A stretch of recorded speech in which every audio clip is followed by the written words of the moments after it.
Assalamualaikum warahmatullahi wabarakatuh. Bertemu kembali bersama Ibu Mia Nurmalati, masih di materi Kimia SMK kelas 10. Oke, materi selanjutnya yang akan dibahas yaitu tentang sel volta dalam kehidupan sehari-hari.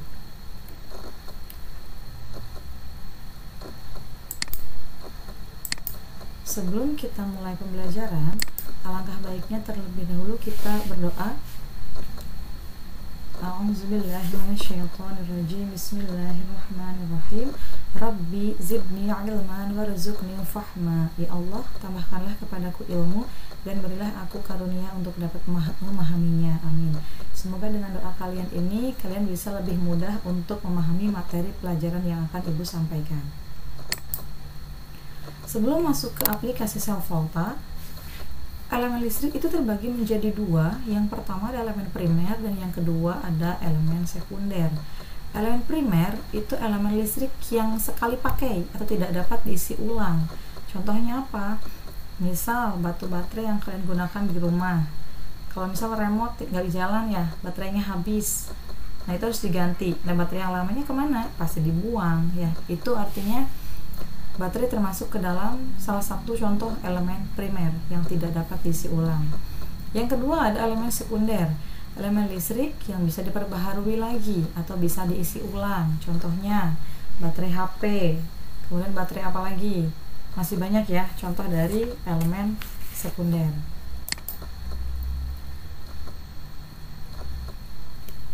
Sel volta dalam kehidupan sehari-hari ada banyak contohnya. Salah satunya yaitu yang pertama ada baterai kering atau sel Liklensi, yang kedua ada baterai alkalin, dan yang ketiga ada sel aki. Yang pertama kita bahas yang pertama dulu, baterai kering.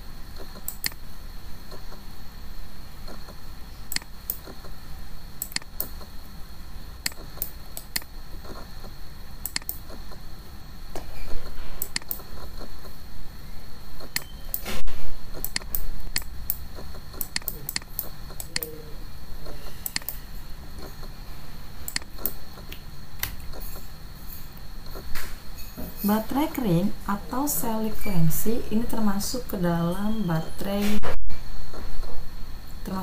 elemen primer atau yang termasuk sekali pakai. Dalam baterai kering ini di kutub anodanya itu ada logam seng atau logam zinc yang digunakan sebagai wadah. Kemudian di kutub katodanya itu ada batang karbon atau grafit. Dia tidak aktif atau artinya tidak bereaksi. Nah, yang bereaksinya apa? Yang bereaksinya yaitu larutan elektrolit. Elektrolitnya itu apa? Berupa pasta campuran MnO2, NH4Cl, dan sedikit air. Nah, ini yang harus dipahami itu adalah kutub anode yang bereaksinya apa, katode yang bereaksinya apa, dan elektrolit yang digunakannya itu apa.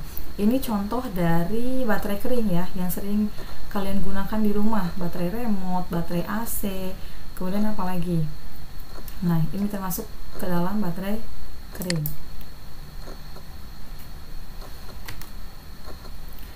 Nah, baterai kering ini kalau misalnya kalian buka, dalamnya itu kurang lebih seperti ini ya gambarnya.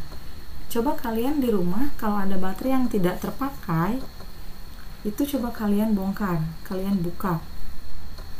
Nah, seperti ini dalamnya. Di sini yang di tengah-tengah hitam, ini adalah batang karbonnya atau grafit. Tadi batang karbon itu ada di kutub katoda, yaitu positif ya di sini. Nah, ini yang abu ini termasuk pasta.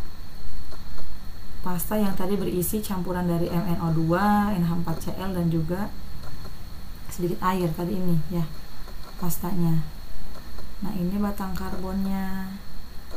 Kemudian yang ini ada logam Zn atau logam sengnya di sini sebagai anoda atau kutub negatif. Nah, reaksi yang berlangsung di anoda itu tadi logam zincnya, logam sengnya. Di anoda itu reaksi apa yang terjadi? Coba pertemuan minggu lalu sudah dibahas di reaksi reduksi oksidasi. Di anoda ini termasuk reaksi yang terjadinya yaitu adalah Oksidasi itu melepaskan elektron. Berarti reaksinya Zn menjadi Zn2 plus tambah 2 elektron. Dia melepaskan elektron di sana. Nah, di katode, di kutub positif, batang karbitnya ini kan tadi bersifat inert atau tidak aktif.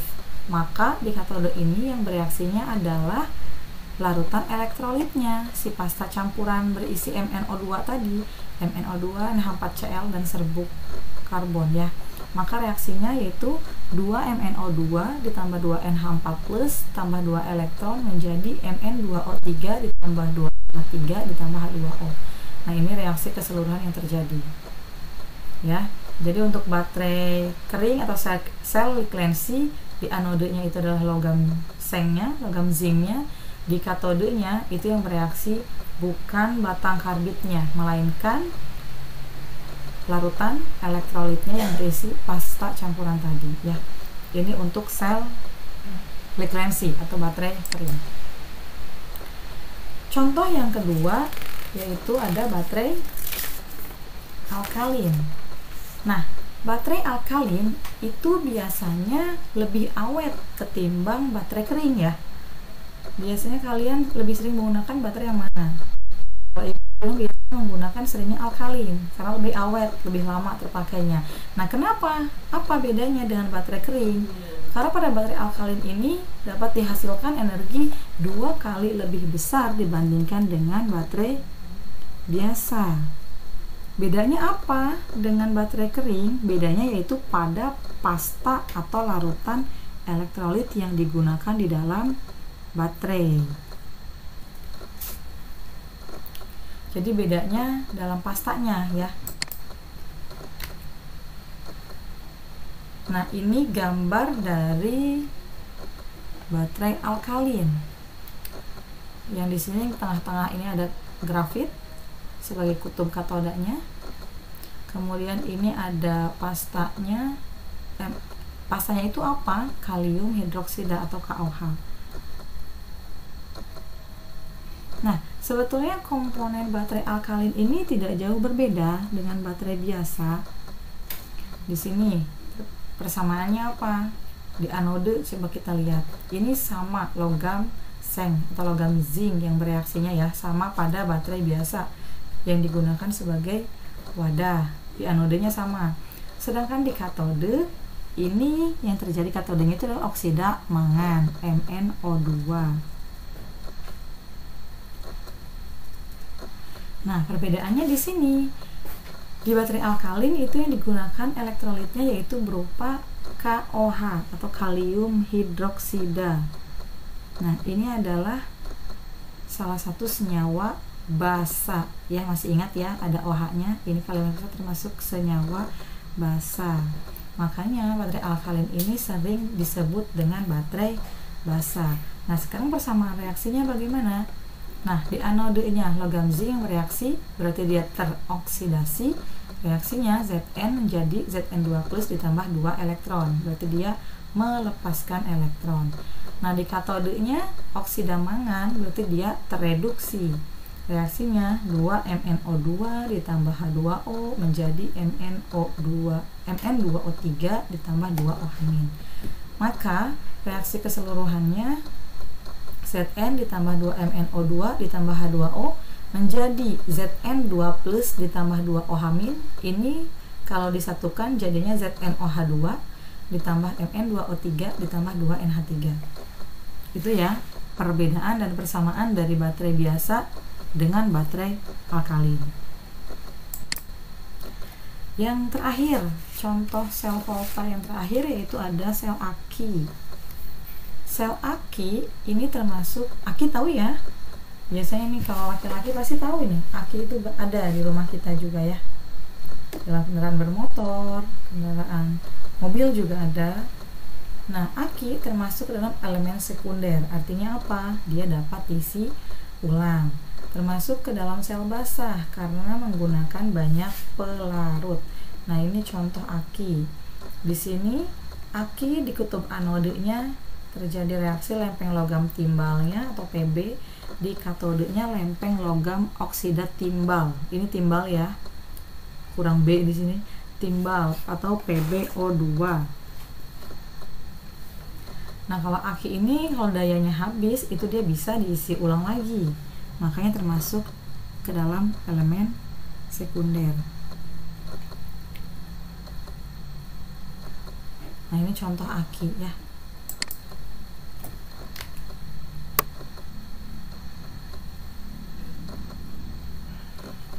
Nah, reaksi dalam aki itu ada dua, ada reaksi penggunaan aki atau pemakaian aki, ada reaksi pengisian aki.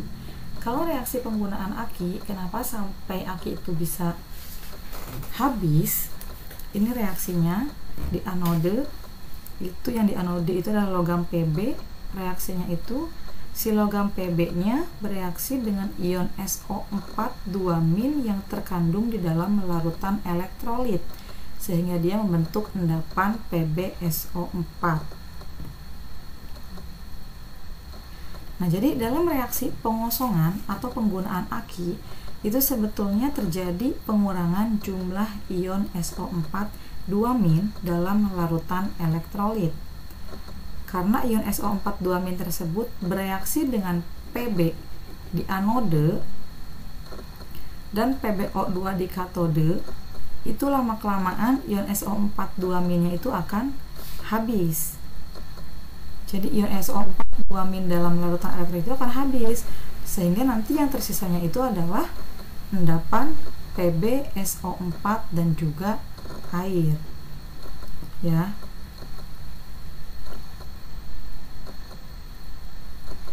Nah, jadi ketika ion SO4 2- dalam larutan elektrolit itu habis, maka disitulah daya akinya itu perlu diisi ulang kembali. Nah, ini salah satu reaksi dari penggunaan aki atau pengosongan aki. Nah, bagaimana kalau reaksi pengisian aki? Ketika akinya itu mau diisi ulang, reaksinya bagaimana? Reaksinya itu kebalikan dari reaksi penggunaan aki, tinggal dibalik. Reaksi ini kan keseluruhan penggunaan aki. Nah, kalau pengosongan aki tinggal dibalik, berarti 2 PbSO4 ditambah 2 H2O menjadi 2 Pb ditambah 2 H2SO4 ditambah PbO2.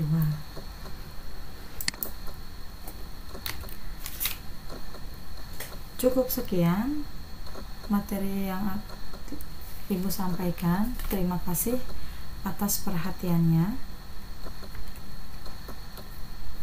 Jangan lupa like videonya dan juga subscribe channel YouTube-nya. Video ini boleh dibagikan ke teman-teman yang lain kalau memang ada yang masih belum paham. Terima kasih atas perhatiannya. Wabillahi taufiq wal hidayah. Wassalamualaikum warahmatullahi wabarakatuh.